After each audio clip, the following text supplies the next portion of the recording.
Dear students, this is Praveen Kumar Agrawal from Management Department, Rotary Institute of Management and Technology, Chandosi, welcomes you in today's lecture of Company Law. In today's lecture, we will discuss the topic Alteration of Memorandum. जैसा कि हमने previous lecture में discuss किया था कि memorandum of association क्या होता है और उसके क्या क्या कंटेंट्स पॉसिबल होते हैं, तो हमने उसके कंटेंट्स और उसकी डेफिनेशन के बारे में डिस्कस किया था। आज हम डिस्कस करेंगे कि मेमोरेंडम ऑफ एसोसिएशन में किस तरीके से चेंजेस को फॉलो किया जा सकता है, किस तरह से ऑल्टरेशन को फॉलो किया जा सकता है। इजिली तो मेमोरेंडम ऑफ एसोसिएशन में चेंजेस को फॉलो नहीं किया जा सकता, इसके लिए कुछ स्पेशल कंडीशंस डेवलप की गई हैं। क्या क्या है, पहले हम वो डिस्कस कर लेते हैं। According to Section 20, a company subject to the provisions of the ordinance may, by special resolution, alter the conditions contained in its memorandum. So follows. यानी कि सेक्शन 20 में ये प्रोविजन किया गया है कि कंपनी एक स्पेशल रिजोल्यूशन को पास करते हुए अपने मेमोरेंडम में चेंजेस कर सकती है, लेकिन हाँ स्पेशल रिजोल्यूशन होना चाहिए। सिंपल या ऑर्डिनरी रिजोल्यूशन से काम नहीं चलेगा। जब तक स्पेशल रिजोल्यूशन पास नहीं होता ऑर्गेनाइजेशन के अंदर, कंपनी के अंदर, तब तक हम मेमोरेंडम के किसी भी क्लॉज में कोई भी चेंज नहीं कर सकते। पहले बात करते हैं फर्स्ट की। The first one is change in name clause. अगर कोई कंपनी अपने नेम को चेंज करना चाहे तो वो ऐसा कर सकती है, लेकिन इसके लिए उसे एक प्रॉपर प्रोसीजर फॉलो करना होता है। क्या है वो procedure? The first one is special resolution. Company को एक शेयर होल्डर्स की मीटिंग कॉल करनी होती है और उस शेयर होल्डर की मीटिंग में कंपनी अपने नेम को चेंज करने का एक प्रस्ताव रखती है, प्रपोजल रखती है। अगर मीटिंग के अंदर वो रेजोल्यूशन पास हो जाता है, वो स्पेशल रेजोल्यूशन पास हो जाता है, तो कंपनी क्या करती है, उस स्पेशल जो पास हुआ है रेजोल्यूशन उसको रजिस्ट्रार के पास भेजती है अप्रूवल के लिए। अब रजिस्ट्रार क्या करता है, रजिस्ट्रार उसको अप्रूव करता है और ये देखता है कि जो नेम प्रपोज किया गया है कंपनी की तरफ से वो किसी और कंपनी के नेम से मैच तो नहीं करता है। अगर मैच कर रहा है तब तो रिजेक्ट कर दिया जाएगा, नहीं तो वो थर्ड स्टेज के लिए फॉरवर्ड कर दिया जाता है। और थर्ड स्टेज क्या है, registration of change of name. अब क्या करता है, जब रजिस्ट्रार सेटिस्फाइड हो जाता है तो वो उस चेंज्ड नेम को अपने रजिस्टर में नोटिफाई कर लेता है। एक बार नोटिफाई कर लेता है तब फोर्थ स्टेज की बात आती है। Fourth stage is issuance of new certificate. जो नेम चेंज हुआ है उस चेंज नेम के साथ में एक नया सर्टिफिकेट ऑफ इनकॉर्पोरेशन कंपनी को प्रोवाइड कर दिया जाता है with the changed name. So this is the procedure of change in name clause. Clear? Now come to the second one is change of registered office clause. Company का registered office जो उसमें अपना address दे रखा है या company के registered office का address दे रखा है, अगर कंपनी उसमें चेंज करना चाहे तो वो चेंज पॉसिबल है। अब ये दो तरीके से हो सकता है, या तो कंट्री सेम सिटी, टाउन या विलेज के अंदर एक प्लेस से दूसरे प्लेस में अपने रजिस्टर्ड ऑफिस को चेंज करती है, शिफ्ट करती है, या एक प्रोविंस से या एक स्टेट से दूसरी स्टेट में अपने रजिस्टर्ड ऑफिस को चेंज करती है। ये दो तरीके हो सकते हैं, दोनों तरीके हम डिस्कस करते हैं एक एक करके। पहले बात करते हैं फ्रॉम प्लेस टू प्लेस, यानी कि एक ही सिटी, एक ही टाउन या एक ही विलेज में एक प्लेस से दूसरे प्लेस में अपने रजिस्टर्ड ऑफिस को अगर चेंज करती है तो उसके लिए क्या कंडीशंस है? By passing a special resolution passed by the shareholders and intimating to registrar, a company can change the place of the registered office. तो वही तरीका है इसका। सबसे पहले उसको क्या करना पड़ेगा, शेयर होल्डर्स की एक मीटिंग कॉल करनी होगी, उसमें एक स्पेशल रेजोल्यूशन पास किया जाएगा जो प्लेस के चेंज के इंफॉर्मेशन, जो रजिस्टर्ड ऑफिस के प्लेस के चेंज के रेफरेंस में होगा। उसके बाद रजिस्ट्रार को इसकी एक कॉपी भेजी जाएगी और उसको ये इंफॉर्मेशन प्रोवाइड की जाएगी।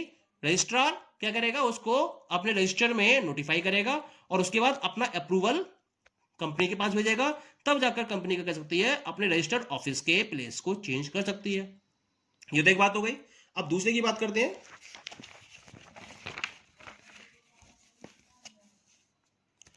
From province to province.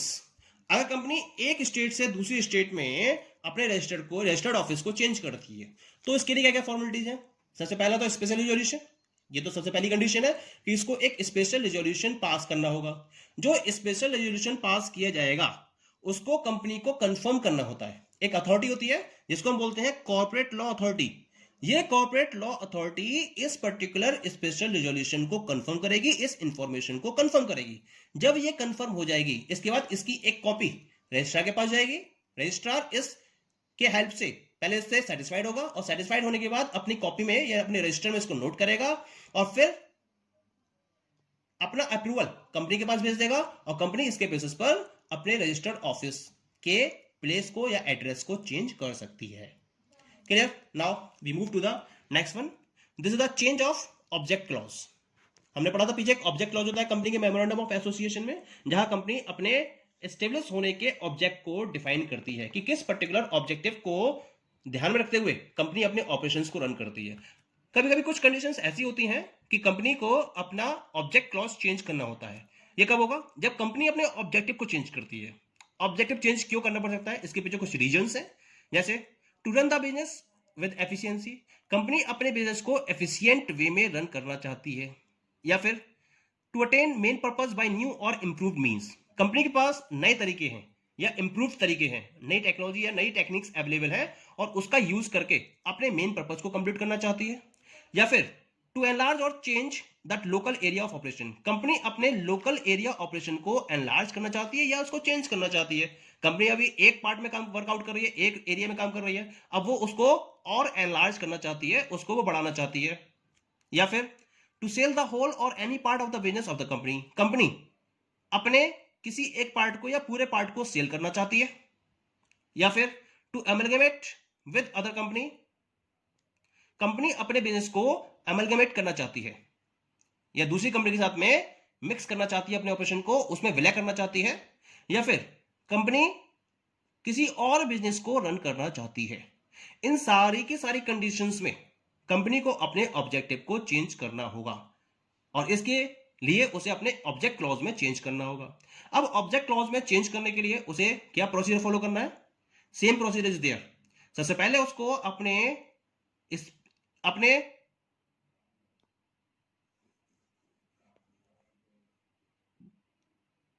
Board of meeting में एक स्पेशल रिजोल्यूशन पास करना होगा। ठीक है? जो स्पेशल रिजोल्यूशन पास होगा वो स्पेशल रिजोल्यूशन अथॉरिटी के पास कंफर्मेशन के लिए जाएगा। ये अथॉरिटी क्या होती है? कॉर्पोरेट लॉ अथॉरिटी होती है। और ये कॉर्पोरेट लॉ अथॉरिटी क्या करती है? उस पर्टिकुलर ऑब्जेक्ट क्लॉज के चेंज को वेरीफाई करती है और वेरीफाई करके फिर वो इंफॉर्मेशन रजिस्ट्रार के पास भेजी जाती है। रजिस्ट्रार क्या करता है? रजिस्ट्रार उस ऑब्जेक्ट क्लॉज में चेंज को अपने यहाँ नोटिफाई करता है और उसके अप्रूवल की इंफॉर्मेशन कंपनी के पास भेजता है, तब जाकर कंपनी अपने ऑब्जेक्ट क्लॉज में चेंज कर सकती है। Okay, the next one is change of liability clause. Liability clause क्या होता है? लायबिलिटी क्लॉज में जो मेंबर्स या शेयर होल्डर्स होते हैं कंपनी के, उनकी लायबिलिटी को डिसाइड किया जाता है। Section 34 provides that the liability of the members can not be increased without their consent, यानी कि जब तक मेंबर्स की कंसेंट नहीं होती है तब तक आप उनकी लायबिलिटी को इंक्रीज नहीं कर सकते। यानी कि लायबिलिटी क्लॉज में कोई भी चेंज नहीं किया जा सकता बिना मेंबर्स की कंसेंट के। Okay, now come to the next one. This is the change of capital clause. Capital clause, company जब जब कंपनी को स्टार्ट किया जाता है तो उसके साथ में कुछ ना कुछ कैपिटल अरेंज किया जाती है और जितने कैपिटल से कंपनी को स्टार्ट किया जाता है वो उसकी पेड अप कैपिटल या नॉमिनल कैपिटल के नाम से जानी जाती है। अब अगर एक लिमिटेड कंपनी है तो वो अपने कैपिटल क्लॉज को चेंज कर सकती है और उसमें दो तरीके हैं। या तो कंपनी अपनी कैपिटल को ऑल्टर करना चाहती है या कंपनी अपनी कैपिटल को रिड्यूस करना चाहती है। तो पहले हम बात करते हैं जब कंपनी अपने कैपिटल को ऑल्टर करना चाहती है। ऑल्टर के केस में क्या होगा? A limited company can alter the capital clause in any of the following ways. अच्छा, बात ये आती है कि कंपनी को अपने कैपिटल में ऑल्टर करने की रिक्वायरमेंट क्यों होती है? उसके कुछ रीजंस हैं। पहला रीजन बात करते हैं, इट में increase its share capital by issuance of new shares. मान लीजिए कि ये कंपनी है, उसने अपने ऑपरेशंस को एनलार्ज करना है तो वो क्या करेगी? नए शेयर्स को इश्यू करेगी और जब नए शेयर्स को इश्यू करेगी तो उससे उसकी शेयर कैपिटल क्या होगी? इंक्रीज हो जाएगी। इंक्रीज होगी तो उसका मतलब कैपिटल क्लॉज में चेंज करना पड़ेगा। दूसरा, इट में divide its share capital into shares of a larger amount. Company ने लार्ज अमाउंट के शेयर्स में अपनी शेयर कैपिटल को डिवाइड कर दिया। जब लार्ज अमाउंट में डिवाइड करेगी, जब लार्ज अमाउंट के बेसिस पर शेयर को डिवाइड करेगी तो ऑटोमेटिकली उसकी शेयर कैपिटल क्या होगी? उसमें इंक्रीमेंट होगा, उसमें चेंज होगा तो उसको अपने कैपिटल क्लॉज में चेंज करना पड़ेगा। और तीसरी कंडीशन है, इट में subdivide its shares into shares of smaller amount. Company अपने शेयर्स को स्मॉलर अमाउंट में डिवाइड कर देती है। अगर स्मॉलर अमाउंट में डिवाइड करेगी तो क्या होगा, उसके नंबर ऑफ शेयर्स क्या होंगे, इंक्रीज हो जाएंगे। तो इसका मतलब क्या होगा, कैपिटल क्लॉज में भी उसको चेंज करना पड़ेगा। तो ये कंडीशंस हैं जिसकी बेसिस पर कंपनी को अपने कैपिटल क्लॉज में चेंज करना पड़ता है। अब बात करते हैं प्रोसीजर क्या है इसका। तो प्रोसीजर में 2 सिंपल स्टेप्स हैं। सबसे पहले इसको एक स्पेशल रेजोल्यूशन पास करना होता है और मेंबर्स जितने भी शेयर होल्डर्स हैं उनकी एक उसको कंसेंट लेनी होती है। जब तक कंसेंट होती है तब जाकर वो स्पेशल रेजोल्यूशन पास हो जाता है। और उसके साथ साथ इसकी इंफॉर्मेशन उसको रजिस्ट्रार के पास भेजनी होती है, इसकी एक कॉपी रजिस्ट्रार के पास भेजनी होती है। इस कॉपी के बेसिस पर रजिस्ट्रार क्या करता है, अपने रजिस्टर में इस चेंज को फॉलो करता है और इसकी इंफॉर्मेशन कंपनी को भेजता है। तब जाकर कंपनी अपने कैपिटल क्लॉज में चेंज कर सकती है। अब इसकी एक और कंडीशन है कैपिटल क्लॉज में चेंज की, कंपनी अपनी कैपिटल को रिड्यूस करना चाहती है। अगर कंपनी जो लिमिटेड बाय शेयर्स है वो अपनी शेयर कैपिटल को रिड्यूस करना चाहती है तो उसके लिए भी उसको एक प्रोसीजर फॉलो करना पड़ता है। क्या है वो प्रोसीजर? सेम प्रोसीजर इज दियर। सबसे पहले तो उसको एक स्पेशल रिजोल्यूशन पास करना होता है। स्पेशल रिजोल्यूशन के बाद उसे ये कंफर्मेशन कोर्ट को देनी होती है। केस कोर्ट में जाएगा, कोर्ट में उसे रीजंस बताने होते हैं कि किस पर्टिकुलर रीजन के बेसिस पर वो अपनी शेयर कैपिटल को रिड्यूस करना चाहता है और कहीं इससे किसी भी शेयर होल्डर को कोई नुकसान तो नहीं है, कोई डैमेज तो नहीं हो रहा है। तो जब सारे पर्टिकुलर पॉइंट्स क्लैरिफाई हो जाते हैं तब जाकर कोर्ट परमिशन दे देती है कि हाँ कंपनी अपने शेयर्स को या अपनी अपने कैपिटल क्लॉज में चेंज कर सकती है। और ये पर्टिकुलर प्रूफ रजिस्ट्रार के पास जाता है, इसकी एक कॉपी रजिस्ट्रार के पास जाती है। रजिस्ट्रार इसको अपने रजिस्टर में चेंज कर लेता है और इसकी इंफॉर्मेशन कंपनी को देता है। तब जाकर कंपनी अपने कैपिटल क्लॉज में चेंज कर लेती है। Okay, now the last one is change of subscription clause या सब्सक्राइबर्स क्लॉज।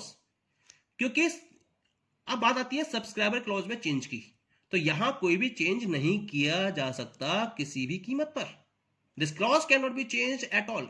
ऐसा क्यों है? Because this clause contains the name of the persons who sign the memorandum at the time of incorporation.